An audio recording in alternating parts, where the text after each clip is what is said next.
Hola compañeros, hoy quería hacer una presentación de la exposición que hicimos mi hermano y yo en el encuentro de Barcelona del día 19 de enero, para que así quede en un vídeo subido al canal, ya que en el directo que se grabó ni la imagen ni el sonido se aprecian bien, y además quedaron cosas por exponer debido al corto tiempo del que disponíamos. No obstante, hay un compañero editando la exposición que hicimos y en cuanto la tengamos también la subiremos al canal.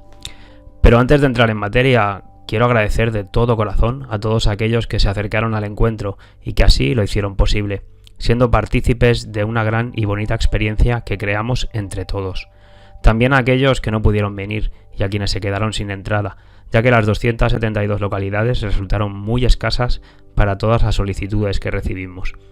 Si hay un próximo encuentro, de bien seguro tendrá que contarse con muchas más butacas. Si bien nosotros estuvimos absortos en los preparativos y la organización y no pudimos disfrutar del encuentro todo lo que nos hubiera gustado, nos pareció que todo fue muy bien en líneas generales, que se cumplió con lo que buscábamos y sobre todo generamos entre todos una gran y preciosa energía, de seres que vinieron a sentir, a conectarse, a hablar, a mirarse a los ojos. Así que nos hemos llevado un gran recuerdo de esta maravillosa experiencia.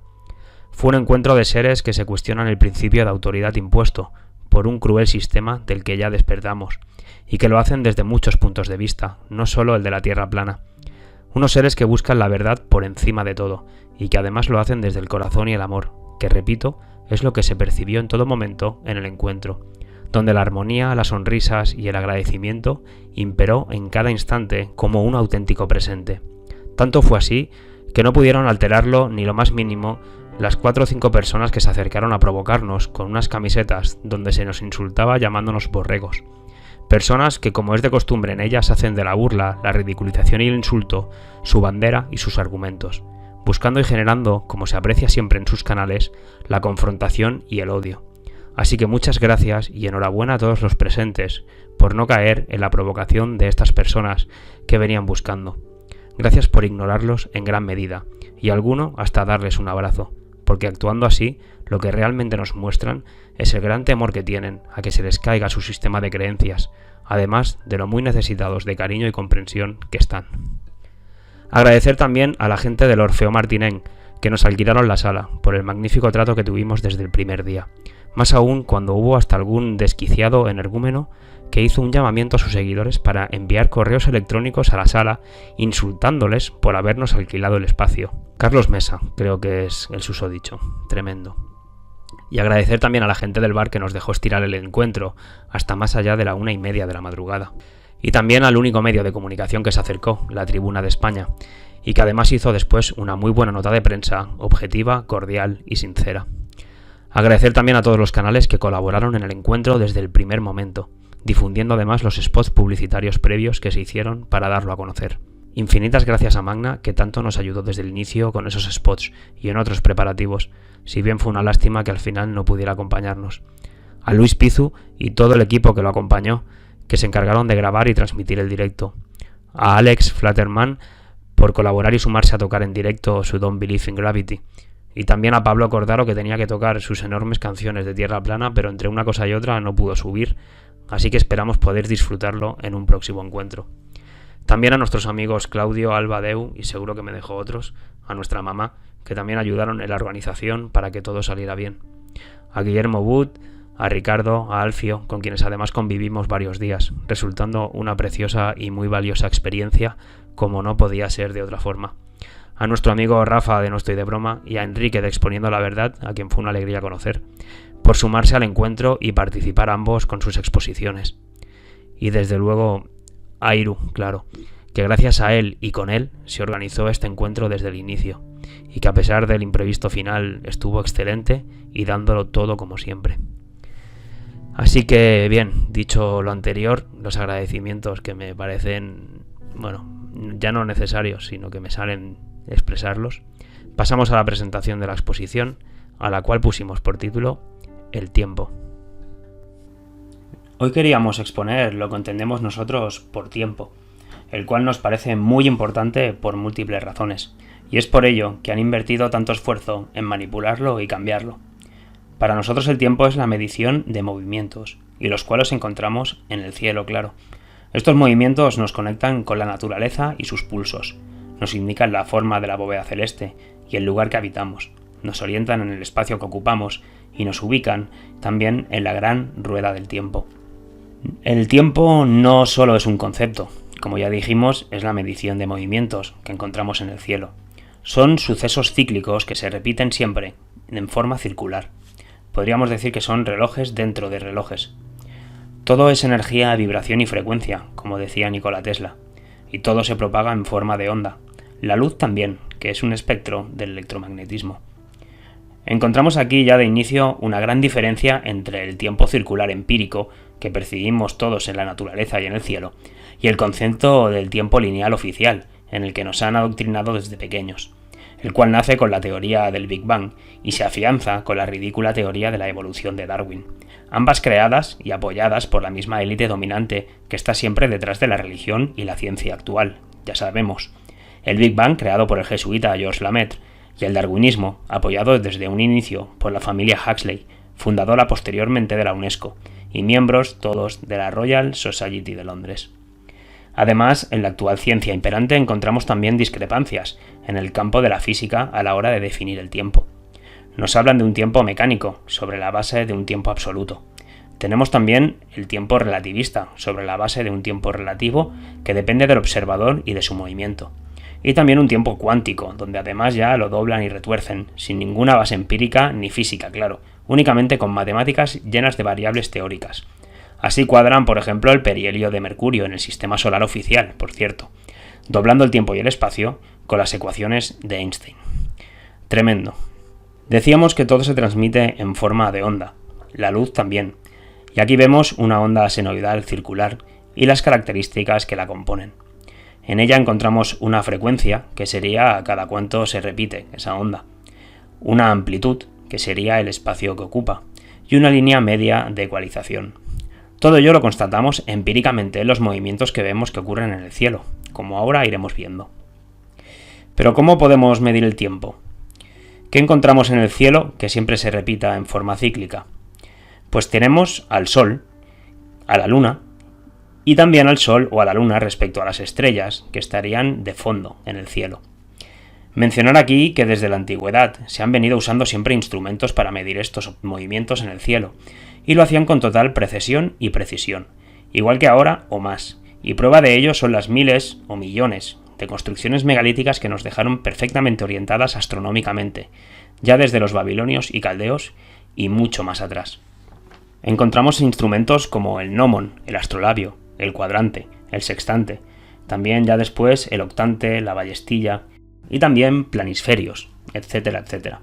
Destacar el mecanismo de anticitera datado de la época griega, que después veremos algo mejor. Aquí vemos el dibujo de analema que traza el Sol durante un año completo, de solsticio a solsticio, o de equinoccio a equinoccio, y que sería la frecuencia de repetición de ese movimiento completo del Sol, cuando lo fotografiamos durante un año a la misma hora y desde el mismo lugar.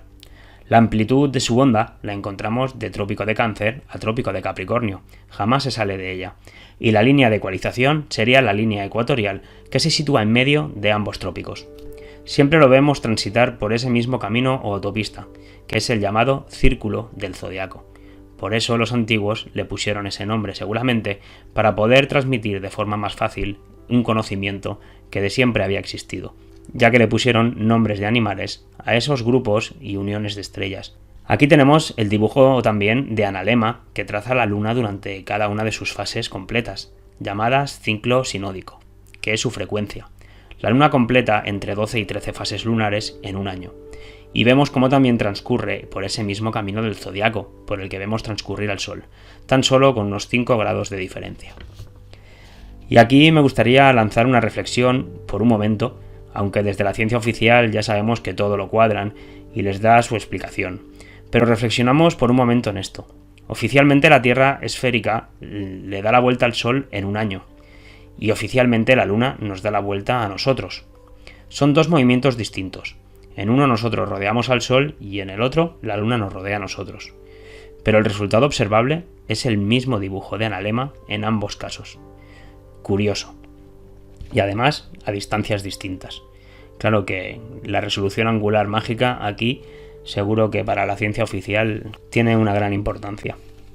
Aquí podemos ver los ciclos de la Luna, que como dijimos, todo es cíclico, así que la Luna también lo encontramos, todo se repite de forma circular, y la Luna no podía ser menos, claro. Como ciclos lunares encontramos al ciclo sideral de 27,3 días, nos dicen, que es lo que tarda la Luna en volver a estar en la misma posición respecto de la misma estrella, siempre visto por nosotros desde la Tierra. Encontramos también el ciclo sinódico de las fases lunares de 29,53 días, que es el tiempo que tarda en estar la Luna en el mismo lugar respecto al Sol. Por ejemplo, hay luna llena cuando el Sol y la Luna están en oposición a 180 grados entre ellos, su máxima elongación. Y tenemos también el ciclo metónico, que nos dicen que es de 235 ciclos sinódicos, que equivalen justos a 19 años y 2 horas. Este ciclo es muy importante, ya que en un año nunca tenemos ni 12 ni 13 ciclos lunares exactos, pero cada 19 años solares sí que se dan 235 ciclos sinódicos justos. Y también tenemos el famoso ciclo de Saros, ya conocido por los babilonios y caldeos, y también por los mayas, claro, que nos indica que en 223 ciclos sinódicos se dan 84 eclipses. Para aquellos que todavía pensarán que solo la NASA sabe y puede predecir eclipses, que se desengañen, ya lo hacían desde la más remota antigüedad, y solo tiene una respuesta, porque observaba la creación y todo se repite en forma circular, y así lo sigue haciendo. Aquí vemos el que posiblemente sea uno de los ordenadores o mecanismos más antiguos que se conocen o conservan, el mecanismo de Anticitera, oficialmente del siglo II a.C., época griega en la que eran no solo geocéntricos, sino también terraplanistas, por mucho que nos quieran hacer pensar lo contrario ahora. Allí están sus cosmologías, las de todas las civilizaciones. Y mencionar también a Tales de Mileto, por ejemplo, uno de los 7 sabios de la antigua Grecia, que evidentemente afirmaba la planicie de nuestra Tierra.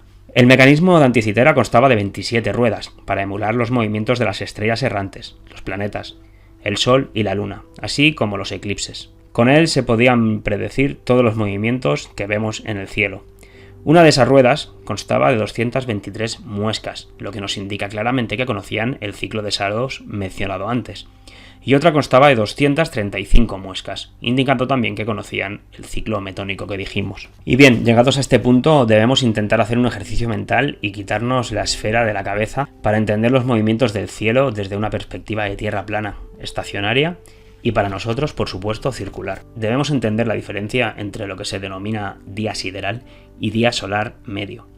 El día sideral consta de 23 horas, 56 minutos y 4 segundos, nos dicen, que es lo que tardamos en volver a ver la misma estrella desde el mismo lugar. El día solar medio es el promedio del día solar verdadero, porque el verdadero, el observable, cambia y no siempre es igual, ya que nos dicen que la Tierra tiene distintas velocidades en su traslación al Sol, ya oficialmente, por la segunda ley de Kepler, cuando está en su afelio y perihelio. Aunque para nosotros es el Sol el que cambia de velocidad, claro. Como bien, por ejemplo, nos explicaban los Vedas en el libro del Bhagavatam, que ya hicimos un vídeo al respecto.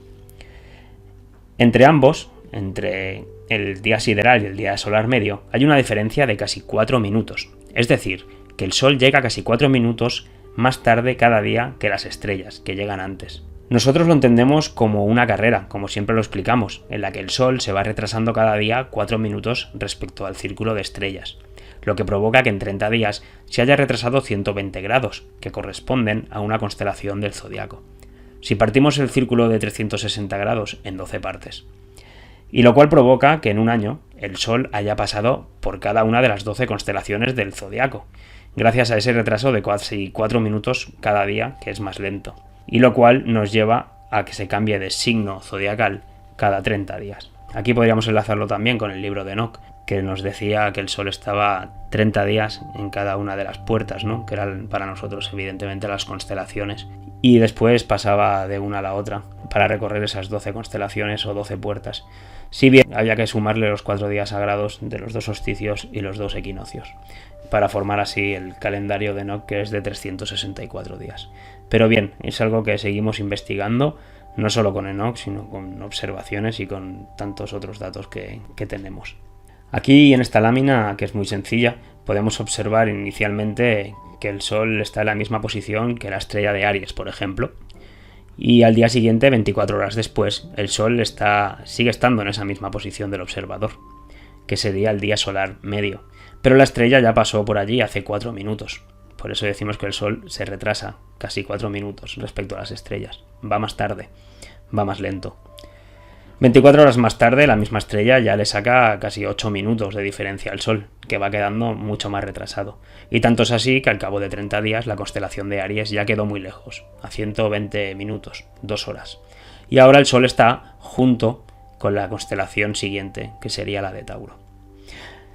Y así es como el Sol va recorriendo, como decíamos, esas 12 constelaciones del zodiaco en un año. Todo esto se puede comprobar de forma empírica y muy fácil con un simple planisferio, con el cual no solo podemos constatar que siempre se ven las mismas estrellas desde nuestra misma latitud, sino que también cada 2 horas nos aparece una nueva constelación del zodiaco delante nuestro, y que a lo largo del año el Sol va viajando por todas ellas, permitiéndonos observar en la noche aquellas por las que no está el Sol transitando, claro. Aquí podemos ver una rueda que gira a la derecha, en sentido horario, y los palos, que son los planetas, el Sol y la Luna, que también giran en esa misma dirección, pero al ir más lentos se van quedando retrasados y van cayendo en la constelación que les queda detrás. Cada uno tiene su ritmo. La más lenta sería la Luna, por eso es la que más rápido cambia de constelación al caer cada 2,35 días en la constelación que le queda detrás. Y es por ello que el Sol también se dice que retrograda respecto a las estrellas, porque lo van adelantando, pero todos van en la misma dirección. En el dibujo de la derecha vemos como todos los planetas, el Sol y la Luna, siguen ese mismo camino que marca el Sol a través de las constelaciones del zodiaco. Si bien los planetas lo hacen con movimientos retrógrados preciosos e increíbles, como después veremos. Y decíamos antes que el Sol, respecto a las estrellas de fondo, nos sirve también para medir la precesión equinoccial, el momento en el que nos encontramos dentro de la gran rueda del tiempo. Para medir la precesión equinoccial se tiene en cuenta en qué constelación está el Sol el día del equinoccio de primavera, que es el llamado punto vernal o punto cero de Aries. Pero para explicar cómo entendemos nosotros la precesión equinoccial, si bien lo tenemos explicado en otros vídeos, debemos diferenciar antes unos conceptos muy importantes. Primero debemos entender la diferencia entre constelación del zodiaco y signo zodiacal, porque no son lo mismo. Mientras que la constelación del zodiaco la forman uniones de estrellas, los signos del zodiaco son, podríamos decir, imaginarios, y se basan en fechas fijas durante nuestro año solar que siempre se mantienen, un calendario fijo e inalterable. El caso es que hace poco más de 2000 años, constelación y signo sí que coincidían. Es decir, que el día del equinoccio de primavera, por ejemplo, cuyo signo siempre es Aries, el Sol también se encontraba dentro de la constelación de Aries. Y seguramente por eso al primer trocito de cielo lo llamaron Aries en el equinoccio de primavera. Pero con el paso de los años fueron descorrelacionándose, debido a los diferentes ritmos que siguen los astros y las estrellas en esa carrera circular de la que hablamos anteriormente. Ello nos lleva a que el Sol, en 72 años, se descorrelacione 1 grado ese mismo día del equinoccio de primavera respecto a la constelación en la que se encuentra. Así, en 2160 años se ha descorrelacionado 30 grados, que es una constelación entera, y por eso se habla de cambio de era. Y en 25.920 años se habría descorrelacionado los 360 grados del círculo zodiacal, habiendo estado en cada una de las 12 constelaciones los días de equinoccio de primavera, a lo largo de todos esos años. Es el conocido como año platónico, que consta de esas 12 eras de 2160 años cada una. Y después, pues vuelta a empezar, porque todo es cíclico y se sigue repitiendo. Los Yugas Vedas también tienen estas mediciones mayores, cogiendo también el 360 como medida comparativa. Aquí tenemos una lámina como ejemplo más claro para explicar esa descorrelación entre signo fijo y constelación de estrellas, en la que se encuentra el Sol los días de equinoccio de primavera. En este ejemplo vemos como el día de equinoccio de primavera, signo de Aries siempre, el Sol se encuentra en la constelación de estrellas de Acuario. Este ejemplo ocurrirá dentro de unos cientos de años, ya que actualmente el día del equinoccio de primavera el Sol todavía está dentro de la constelación de Piscis. Y ahora que hemos entendido la diferencia entre signo fijo del zodiaco y constelación del zodiaco, podemos también entender muy fácil la diferencia entre el zodiaco védico, que también llaman sideral, y el zodiaco tropical, también llamado occidental, y es en el que más se conoce y nos aplican en Occidente. El zodiaco védico es el que tiene en cuenta las constelaciones en que se encuentra el Sol, la Luna o los planetas cuando nacemos. Podemos decir que es mucho más astronómico, puesto que tiene en cuenta esa realidad observable del cielo, donde se encuentran esos planetas o orbes. Nuestro signo del zodiaco védico lo marca la constelación en la que se encuentra el Sol en nuestro nacimiento. Por eso entendemos que quienes nacen durante 30 días seguidos sean del mismo signo, ya que el Sol durante esos 30 días está en cada una de las constelaciones del zodiaco, como vimos antes, y da igual que nazcamos de día o de noche, el Sol sigue estando en esa misma constelación 30 días. En cambio, el zodiaco tropical o occidental se basa en las fechas fijas de los signos que explicamos antes, esas fechas que son fijas porque las marca nuestro año solar, es decir, el camino del Sol que transcurre de trópico a trópico, de ahí que lleve el nombre de tropical. Sería un calendario de estaciones, podríamos decir, el que marca el camino del Sol y nuestro año. Así que no importa dónde esté el Sol cuando nacemos, lo que para ellos les importa es la fecha del año en la que nacemos. Y igual ocurre con el resto de planetas. Claro que también existe otro zodiaco, el astronómico, que es el oficial, podríamos decir, que al igual que el védico se basa en la posición real en la que se encuentran el Sol, la Luna y los planetas en cada momento. Pero además incluye actualmente una 13ª constelación, al entender que el Sol en su camino pasa también por la constelación de Ofiuco, el portador de la serpiente, por cierto. Y al aplicar la precesión equinoccial oficial de Bamboleo de Peonza, nos dicen que en unos años habrá otra nueva constelación, una 14ª, creo que era la ballena, porque dicen que el Sol también pasará por ella en su eclíptica, ¿no? El zodiaco astronómico tiene también en cuenta la longitud de cada constelación para marcar las fechas de nuestro horóscopo, ya que no todas miden igual, claro. Por ejemplo, Escorpio es más pequeña. En cambio, los otros dos zodiacos, el védico y el tropical, siempre parten el círculo en 12 partes, sin importar que una constelación sea un poco mayor que otra. Al fin y al cabo, las constelaciones son uniones de estrellas y podemos hacer cuantas queramos. Lo importante es el círculo que traza el Sol en el cielo y las mismas estrellas por las que siempre pasa en su camino, desde la antigüedad. En esta imagen podemos observar la diferencia entre esos tres tipos de zodiacos, partiendo del día del equinoccio de primavera también. El círculo más interior corresponde al tropical, el círculo del medio corresponde al védico y el círculo más exterior sería el zodiaco astronómico oficial. Pero bien, sigamos. Y hablando de signos, constelaciones y zodiacos, no podemos dejar de mencionar al menos la astrología, ¿no? Esa ciencia sagrada para los antiguos, y que significa literalmente la ciencia o el estudio de la luz. Esa luz del cielo que nos impregna y nos marca una imprenta en el momento en que nacemos. Aquí podemos ver una carta astral, la cual claramente tiene siempre una posición geocéntrica, con nosotros en medio, y alrededor se marcan los planetas, el Sol y la Luna, en la posición o constelación que se encuentran cuando nacemos. Además de las casas, las conjunciones y muchas otras características que componen una carta astral, y que no entramos ahora en ellas, primero porque no somos grandes estudiosos del tema, y segundo porque tampoco viene al caso ahora. Pero bien, a partir de una carta astral, es verdad que pueden sacarte muchos significados psicológicos o influencias. Pero lo que sí está claro que la astrología y toda esta ciencia cobra muchísimo más sentido con una posición geocéntrica, donde hay una Tierra plana y unos planetas que nos dan vueltas a nosotros y están mucho más cerca de lo que nos han hecho creer. No están esas estrellas, esa luz que nos marca, no está a años luz, como nos quieren hacer pensar desde que nacemos. Entonces la astrología cobra muchísimo más sentido. Destacar nuevamente también la gran importancia que tiene el círculo del zodiaco, ¿no?, para la carta astral y para todo, puesto que por él siempre encontramos a todos los planetas, el Sol y la Luna. Y nuevamente encontramos dos tipos de astrología también, derivado de lo anterior, la astrología védica y la tropical. Aquí no existe la astrología astronómica oficial, ya que para ellos la astrología es una pseudociencia y un sinsentido.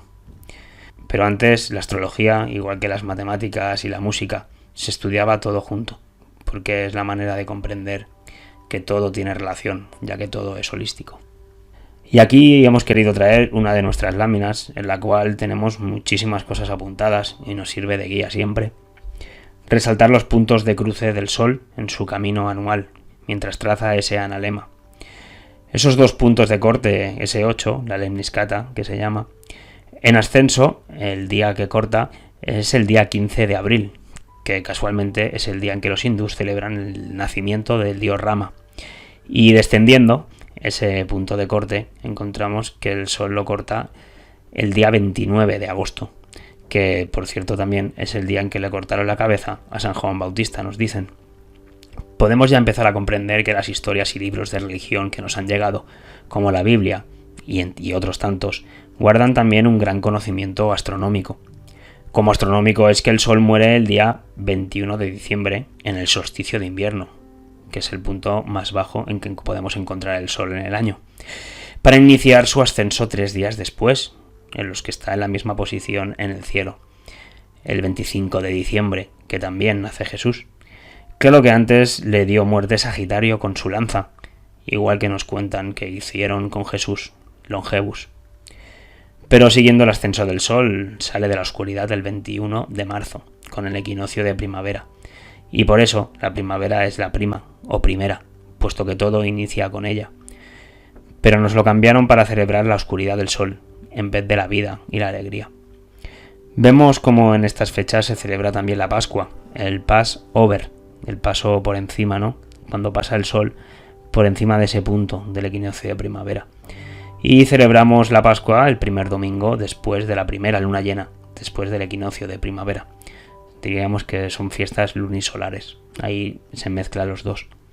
El Sol sigue ascendiendo por su camino hasta alcanzar el solsticio de verano, tras cruzar las 2 columnas de Géminis, punto más alto en el que veremos al Sol durante el año, para proceder después a su descenso.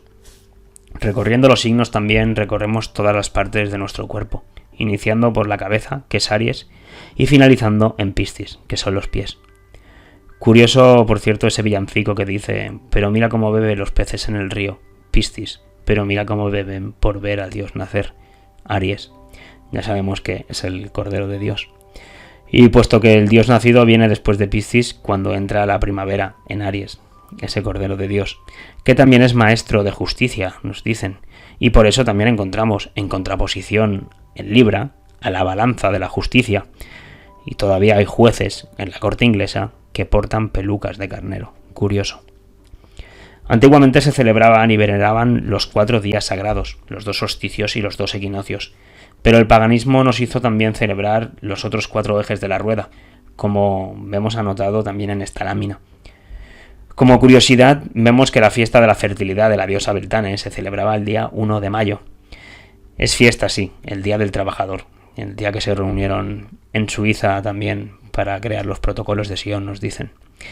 Pero bien, en contraposición a esa fecha de la fertilidad de la diosa Beltane del 1 de mayo, encontramos curiosamente el día 1 de noviembre, esa fiesta de Samhain, denominada también la muerte del dios cornudo, y que hoy en día celebramos como el Día de los Muertos o de Halloween.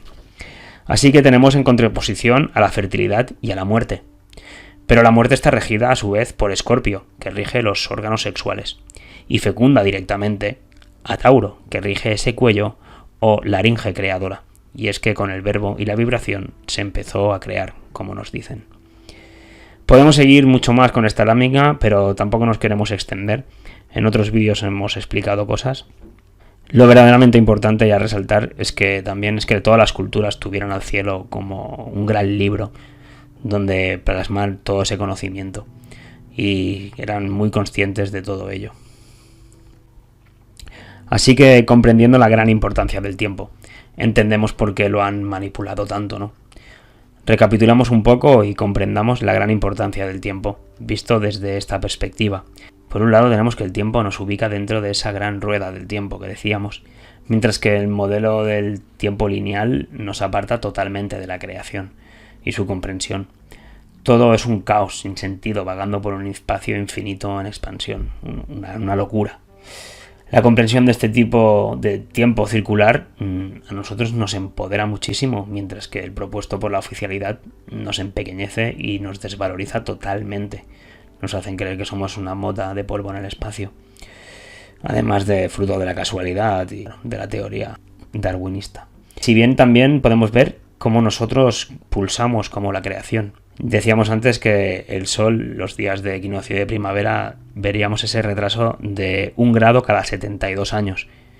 Y en relación a ello, tenemos nosotros que pulsamos una media de 72 pulsaciones por minuto en reposo, que a su vez en una hora nos da que pulsamos 4.320 veces, como aquellos 432 GHz en los que se afinaba antes los instrumentos. Digo antes de que lo cambiaran a 440, que es como se afina ahora. Así podemos ir comprobando fractales dentro de fractales, ¿no? Tanto en el macrocosmos como en nuestro microcosmos. Claramente nos apartan de la creación y de su vibración, de su conocimiento y orientación, porque en la creación todo es cíclico y se va repitiendo, como estamos viendo con los ciclos de la Luna, los planetas, los pulsos, etcétera, etcétera. Vemos aquí a la izquierda el círculo que dibujan las estrellas cada noche en el cielo, en su movimiento conjunto. Todas se mueven firmes, de ahí la palabra firmamento. Firmes alrededor de una, que está en el centro y es denominada Polaris, la estrella del norte. Se logra esta fotografía tras una exposición prolongada de unas 2 horas y se puede captar todo ese movimiento alrededor de Polaris, como decíamos. En el llamado hemisferio sur se ve el giro en dirección opuesta alrededor de un punto no definido, siendo la constelación más cercana al mismo la llamada Sigma Octantis, si bien oficialmente ya nos dicen que Polaris no tiene equivalente sur, como realmente vemos que no sucede. Es algo más complejo de explicar el movimiento de las estrellas en lo que sería el hemisferio sur. Así que nos remitimos a los vídeos que tenemos nosotros, donde nos aproximamos a ello y lo explicamos de la mejor manera que podemos para todos aquellos que les pueda interesar. Dejaré en la descripción del vídeo el enlace a esos 2 vídeos.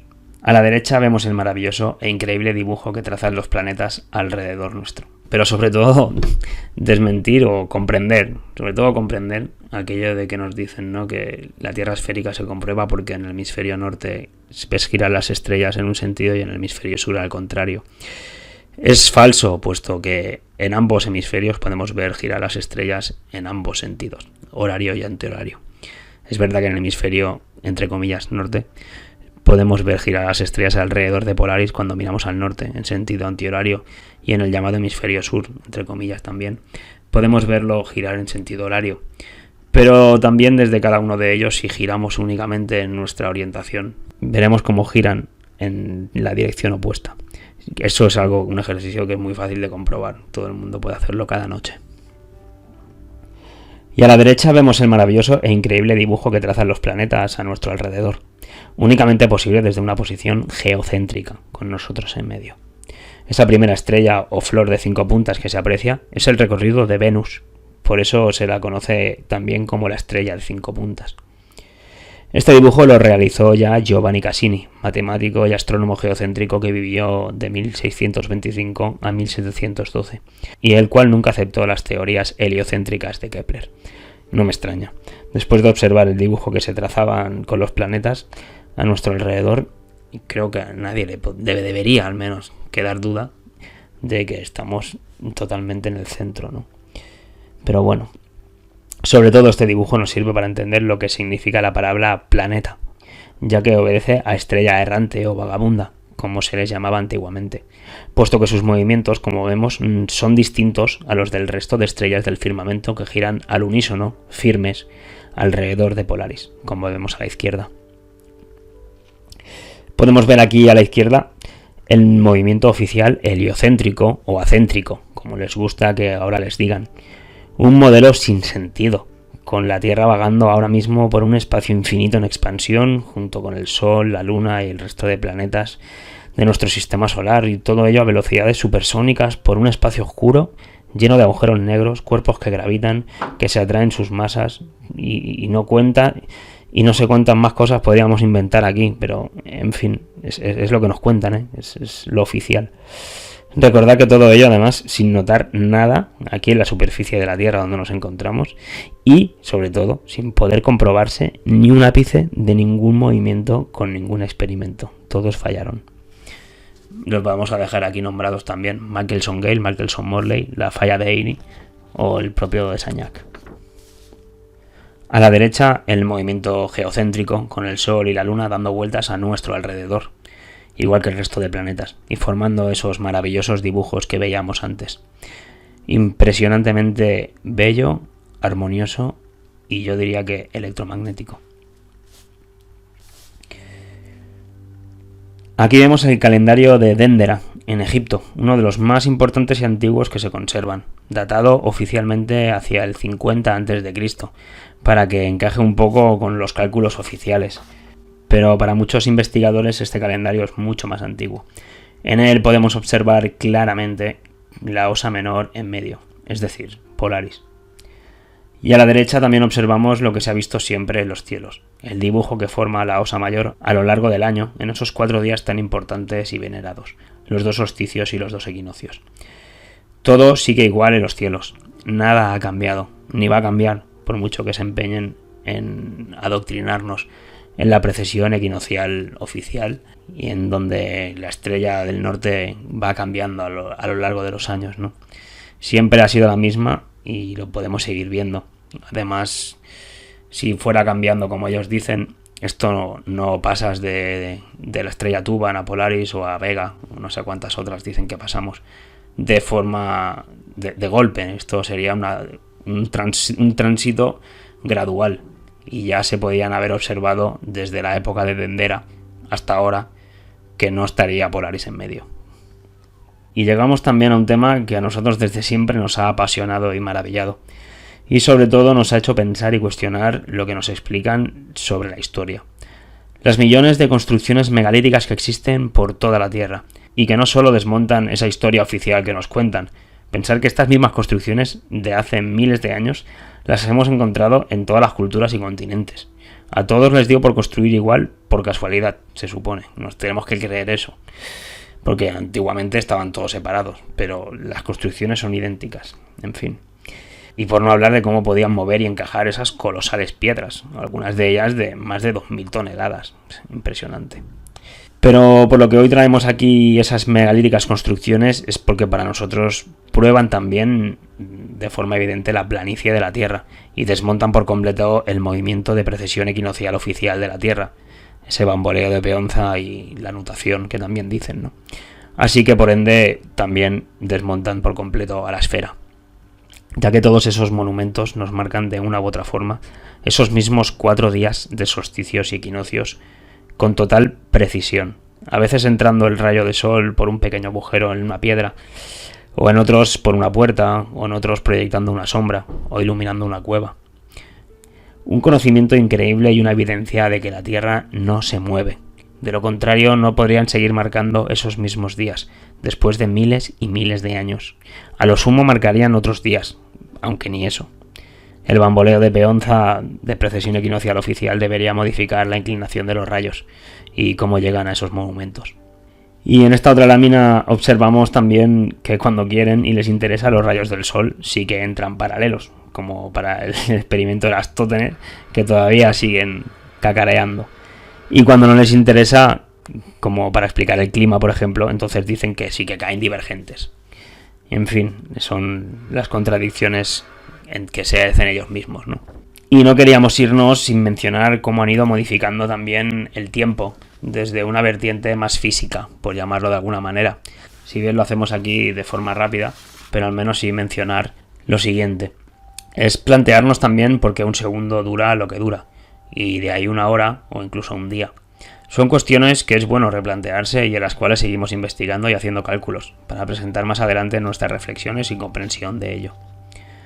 Antiguamente se tenían en cuenta las llamadas horas tempóreas y se hacían cálculos acorde a ellas. Eran cambiantes durante el año, claro, puesto que los días en relación a las horas del sol no siempre dura lo mismo, como ya vimos antes. Pero ya observando el sol podían medir la sombra y definir el mediodía o las 12. Así surgieron también los primeros relojes de sol, entre otros. Posteriormente también existía lo que se llamaba como el tiempo de las efemérides. Un tiempo basado en la observación astronómica, sin importar la supuesta rotación de la Tierra. Era empírica, podríamos decir. Posteriormente también le cambiaron el nombre y la denominaron tiempo dinámico terrestre, incluso tiempo baricéntrico.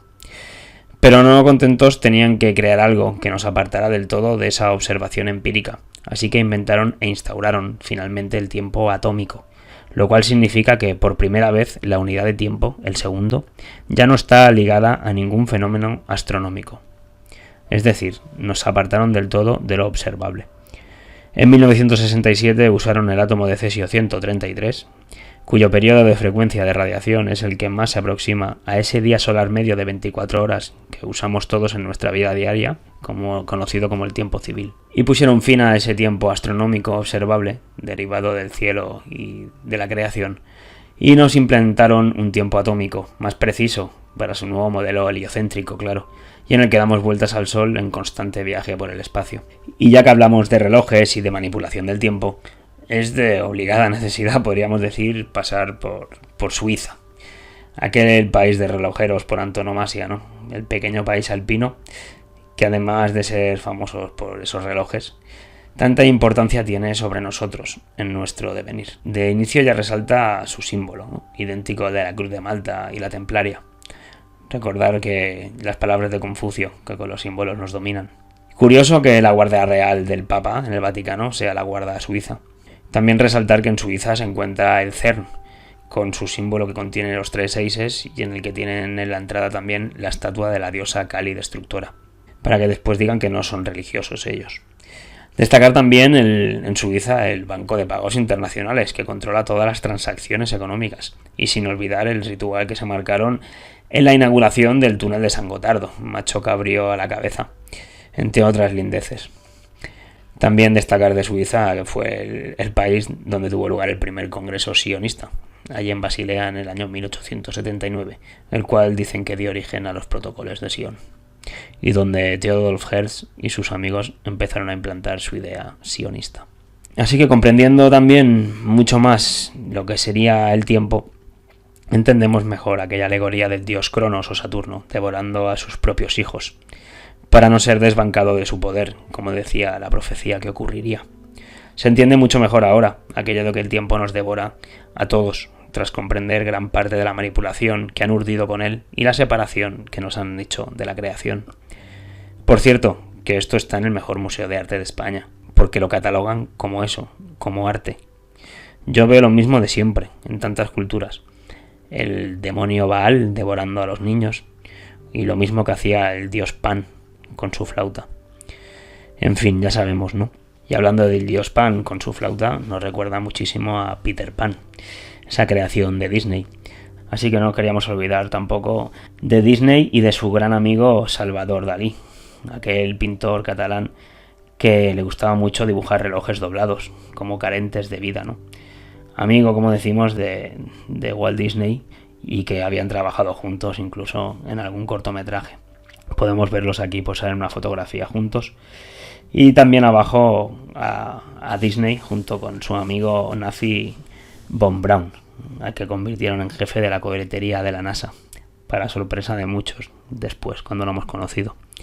Von Braun, que por cierto se hizo inscribir en su lápida el Salmo 19.1. Los cielos cuentan la gloria de Dios y el firmamento anuncia la obra de sus manos. Y siguiendo con Disney, traemos aquí una imagen de la película Blancanieves para unirlo con otro tema que nos fascina, que es el de los números y las realidades que quedan ocultas. En Blancanieves y en tantas otras películas se usan espejos mágicos, nos dicen, para ver más allá de las formas. Sabemos que un espejo invierte la imagen, la refleja. En otras ocasiones se usa también agua como elemento que nos muestra otra realidad o nos conecta con otros portales. Veíamos antes que el ciclo de Saros eran 223 ciclos sinódicos. Y curiosamente hay logias que usan ese número 322, su reflejo. 3,22 metros era también la unidad de medida muy usada en Stonehenge y en Darrington, según nos dicen. Por otro lado tenemos que la raíz cuadrada de 5 es también ese número de Saros, pero con una coma, 2,23. Y a su vez sabemos que el número 5 es muy importante y nos lleva a la proporción de phi, ya que el número phi, que es muy curioso por cierto, si hacemos su inverso, que es hacer 1 entre phi, nunca se altera, mantiene todos sus decimales. Increíble este número que encontramos en todas las proporciones de la naturaleza y en nosotros mismos. Y si seguimos invirtiendo y aplicando reflejos, también no nos podemos olvidar de la gran creación de Disney, ¿no? Su famoso ratón, Mickey, que si lo invertimos nos da Wicked, que significa malvado. Y tampoco nos podemos olvidar del querido actornauta de la NASA, ¿no? De Neil Armstrong, que si lo invertimos pues nos da esa palabra de alien, que también nos recuerda a todo lo que es la NASA, el proyecto NASA Bluebeam, que sería lo que quieren implantar. No sabemos cuándo, pero sabemos que para hacernos creer una falsa invasión extraterrestre, ¿no? Para poder unirnos a todas las poblaciones del mundo a través de un gobierno mundial que es lo que ya viene anunciando la élite, incluso presidentes de Estados Unidos, en congresos internacionales como los de la ONU. Y si bien puede parecer un poco forzada esta última de Neil Armstrong con la palabra alien, mejor, porque así resaltará más esta última con la que cerramos, ¿no? Para que todavía tuviera alguna duda de lo que se esconde detrás del Vaticano.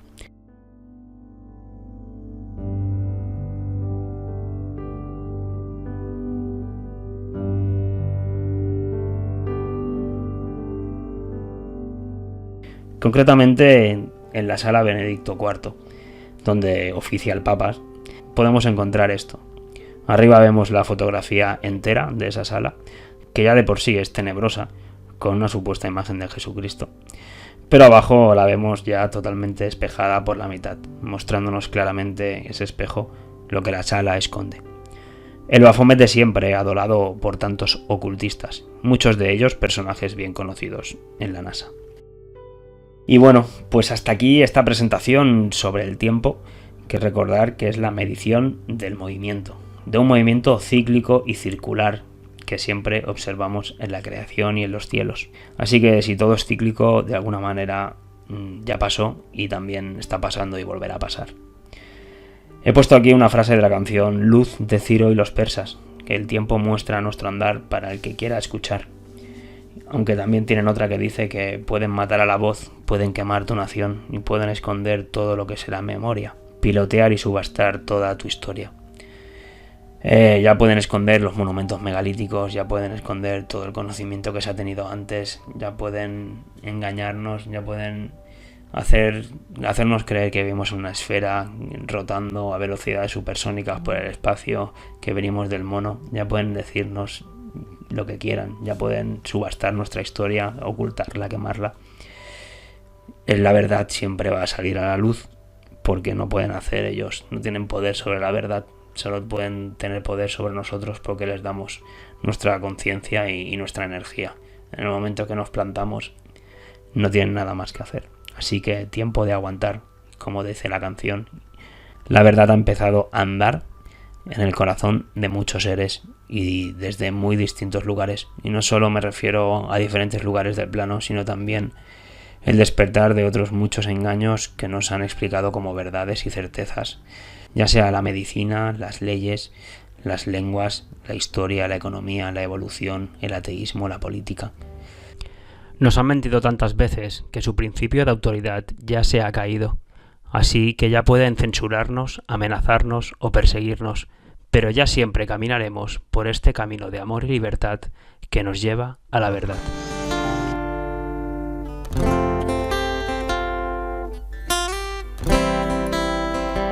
El tiempo enseña nuestro andar, para el que quiera escuchar, para quien no deja atrás lo que soñaba. Pueden matarte por la piel, expulsarte por la fe, arrancarte de la tierra que abrazabas. Muéstrame tu luz, yo te mostraré mi luz. No ha sido en vano imaginar que el día llegaba. El tiempo enseña nuestro andar, y de tanto caminar me olvidaba de pensar que me esperabas. Oh, tiempo de aguantar. Hoy, hoy, hoy, hoy, hoy, oh, oh, tiempo de aguantar. Hoy, hoy, hoy, hoy, hoy, oh.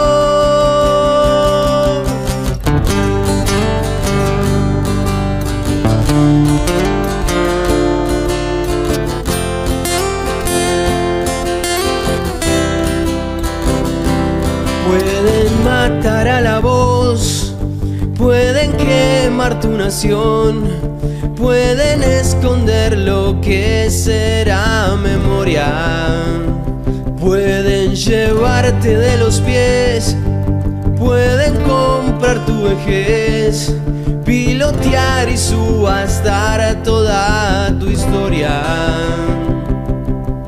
Muéstrame tu luz, yo te mostraré mi luz. No ha sido en vano imaginar un día de gloria. El tiempo enseña nuestro andar, y aquel que quiera saber sabrá que se elige ser digno o escoria. Oh, tiempo de aguantar. Hoy, hoy, hoy, hoy, hoy, oh, oh, tiempo de aguantar. Hoy, hoy, hoy, hoy, hoy, oh. Los hombres duermen hoy un sueño de placer y no saben dónde despertarán mañana.